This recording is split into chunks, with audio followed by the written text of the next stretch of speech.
continue being with us, please, as we move on now to track the latest on the Israel-Iran war. Now, in fresh breaking updates, viewers, Iran is reported to have launched missile strikes targeting Kuwait.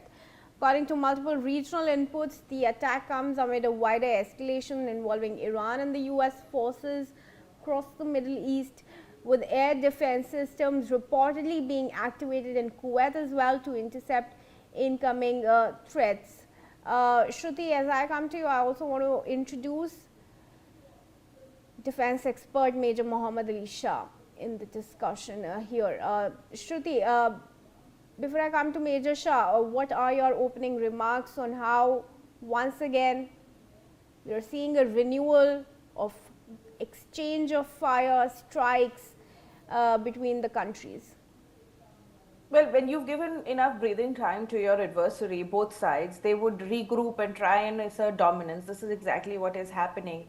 If they had actually had Iran at a back foot when they put a pause to their hostilities, they should have pushed for the peace in a much more stronger way. Yeah. I do believe there is a lot of market manipulation happening. You can see by the rise, who benefits from the rise of crude oil prices.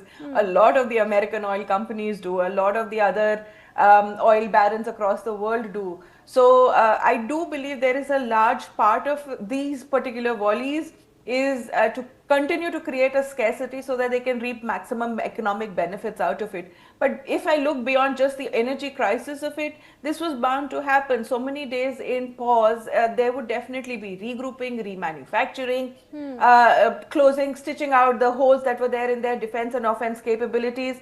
If USA really had the capability of taking down Iran, they should have done so rather than pause.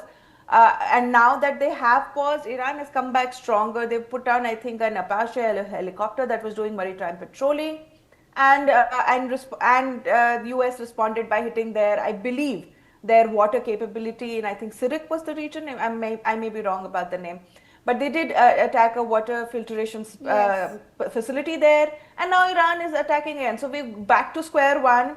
No matter how many times the Qatar calls out for a pause and UAE or Saudi calls out for a pause, if the people between them are looking to force peace at the bore of the gun, then there is no other way to understand this as a continued form of hostilities that is not going to abate till the time one side or the other bends the knee. And unfortunately, in all of this, the rest of the world faces energy crisis, energy shocks, as well as geopolitical instability. Right. In fact, we also have now footage that's being widely circulated online showing a third round of strikes, which of course are attacks carried out on Iran. Visuals on your screens are put, viewers. Major Shah, what is the solution to the war? Iran has been firm on its stance, its demands since the very first day, even before the war was broken out. What Khomeini had said is also what Iran is saying to this day, whereas Donald Trump has continuously changed his statements by weeks. What now needs to be done for peace to become a reality, for a ceasefire to be permanent? Right, it's a very difficult question because they've tried this, be it superficially. They have tried ceasefire, they've tried peace talks, Islamabad talks, one which was bound to fail even before the talks started. I knew it. They had Islamabad talks again thereafter. When Islamabad talks one was happening, at that very time, Israel opened fire on Lebanon. And saying that Lebanon was a part was never discussed in the peace deal, in the ceasefire agreement. And J.D. Vance, America supported that. So it is very difficult. And yes, I totally agree with Shruti Das Gupta that, when you give your adversary enough breathing time to regroup, recalibrate, re-strategize, and get back. So Iran definitely was stronger after 28th February itself. The day they killed the they assassinated the Supremo and their defense minister, IRGC chief, their top leadership. Iran was always like a wounded lion now. The wounded lion becomes more dangerous And what they had done is they had decentralized their 31 districts under IRGC, which meant they didn't need approval anymore. They felt trigger happy, and they were in grieving. When they weren't grieving, when they were mourning, they opened fire at the American military bases in Kuwait, Bahrain, Qatar, in UAE. UAE does not have an American base as well, but they did fire upon there. And once again, Iran is back in full swing, full action. So this is basically Donald Trump is stuck. He underestimated Iran. He didn't think it will become so out of hands that he would lose control after a while, after a point. So what could be a solution? Well, only dialogue is a solution, but will the dialogue work over here? No. There is deficit of trust, of faith, because America has repeatedly betrayed Iran's trust. Iran is now stronger. Iran is saying, okay, come on, let's see now. So what the biggest mistake America did was they replaced 80-year-old Ayatollah Khomeini with a 56-year-old Mujtaba Khomeini, who is more dangerous. Ayatollah Khomeini said that your missiles will not, after a specific range, it will not cross that. Mujtaba Khomeini said, it's okay, go ahead. So when they got the go ahead, and in fact, I feel if Ayatollah Khomeini would have been alive, he wouldn't have allowed Iran to fire inside countries like Iran, like Kuwait, Bahrain, Qatar, be it at the American military bases. He would not have. Because what's happened now, a lot of Gulf countries have got bad blood against Iran, like Jordan. Saudi Arabia, of course, was never in favor of Iran. But Iran now, though it's single-handedly, and I have to comment one thing that, Iran has got sanctions right from 1979 till today. They've got numerous sanctions, but yet Iran is going strong. Iran is unstoppable now. So now Donald Trump has to take a call. What he wants to do? Is he willing to buy body bags in US? No, he's not. And he is talking big. Iran is not going to cow down. In the year 1980 to 1988, Iran fought a war with Iran. They had over 1 million casualties, but they just went on. Right. Ultimately, the war was stalemate. Yes. All right. Now, several, in fact, ballistic missiles have been launched also from the city of Khomeini just moments ago. And initial inputs indicate that fresh strike activity is there, missile activity is there amid escalating regional tension. Multiple social media accounts claim movement of long-range projectiles from the Iranian territory.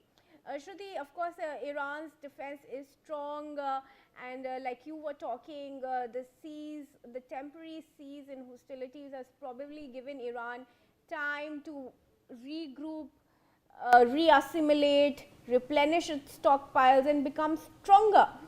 Do you think it's a miscalculation on part of the United States to, come in at this point in time, especially when it did not intend to? It was dragged into the war by Israel.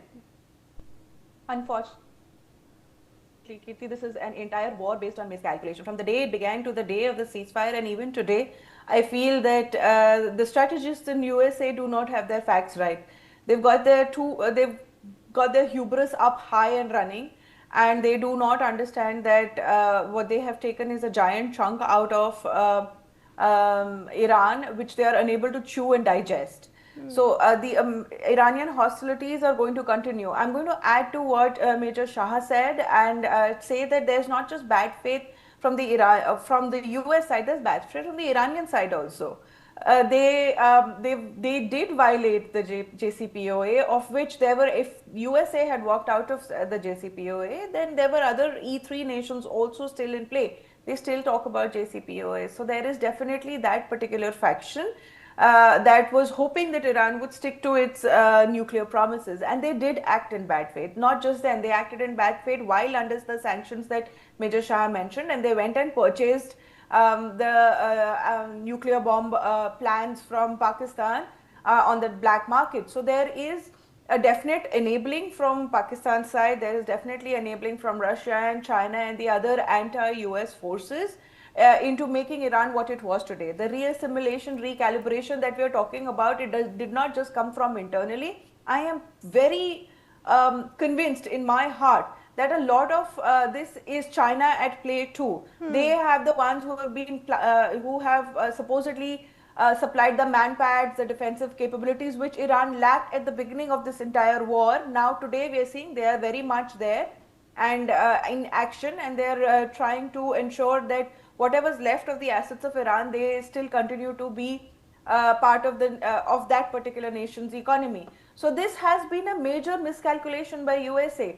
I do believe that so many US presidents have come forth and said that many times Iran war was pitched to them and they have refused it, basically because they understood this very dynamic, that it is not just Iran versus Israel or Iran versus USA. It is going to be Iran as a proxy place of war where other forces will continue to arm and enable this nation. And if Iran comes out on top, because USA cannot commit to a full on ground war like they did in the Iraq side, then, and even that was not a declared war, by the way, that was also an exercise if I'm not wrong, and this one is an excursion. So because USA cannot commit full troops on ground and with an assured victory to claim back at home, each of these wars would cost them politically. So there has been a miscalculation by Trump, and that's why he's trying to mitigate his losses by saying that okay, stop now, but I don't see any of these leaders stepping back. I don't even see the US military stepping back from